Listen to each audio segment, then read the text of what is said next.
entramos na Idade Média, que vai do século V ao XV. O século V é o século dos bárbaros e de mais heresias.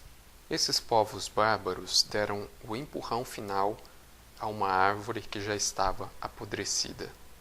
Estava tudo em ruínas. Os ricos, ociosos e corrompidos, entregavam-se aos escândalos, ao divórcio, à prostituição e às práticas contrárias à natalidade estavam espalhadas por toda parte.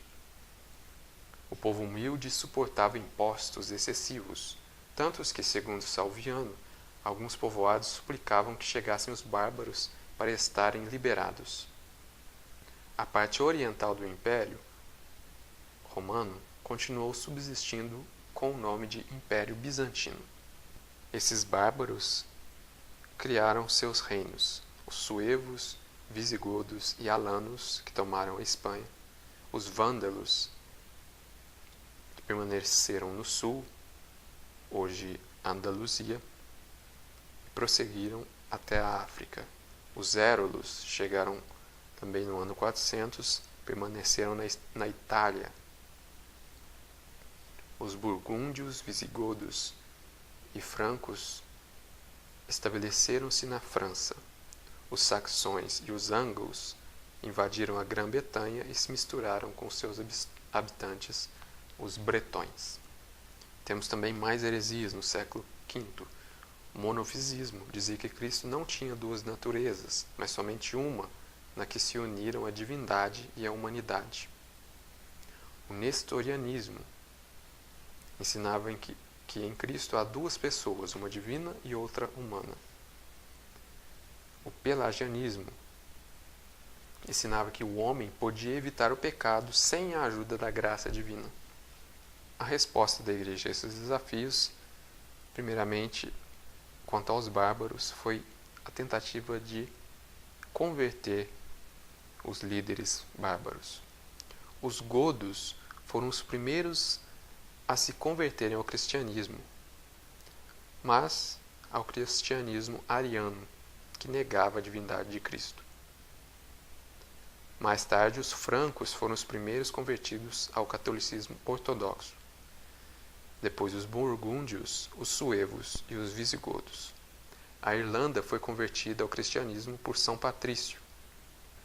Por disposição de Deus, o caos dos bárbaros favoreceu ao cristianismo, pois o Império Romano, ao falir, buscou apoio na Igreja. Foi enorme a influência da Igreja nessa época, que bem pode denominar-se juventude da Igreja.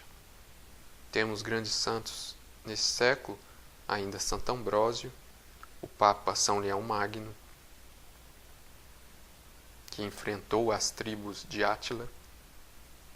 Leão Magno é o primeiro Papa que recebe o nome de Grande, Magno. Tivemos os concílios de Éfeso e de Calcedônia, que dirimiu mais questões sobre a natureza e a pessoa de Cristo. Temos Santo Agostinho e sua grande obra. São Jerônimo, que traduziu a Bíblia para o latim.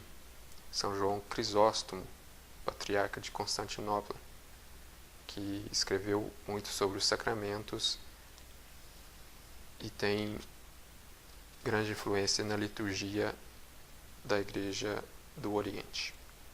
Começam os primeiros conflitos entre a Igreja do Oriente e do Ocidente. Começa a organização da Igreja em paróquias. Termino esse século com uma frase de São Vicente de Lérins, deste século, que valoriza o papel dos santos padres. Se surgir uma nova questão que não haja estudado nenhum concílio, haverá de se recorrer então às opiniões dos santos padres, ao menos dos que, em seu tempo e lugar, permaneceram na unidade da comunhão e da fé e foram considerados como mestres aprovados. E tudo o que eles puderam sustentar, em unidade de pensar e de sentir, deverá ser considerado como a doutrina verdadeira e católica da Igreja, sem dúvida nenhuma nem escrúpulo.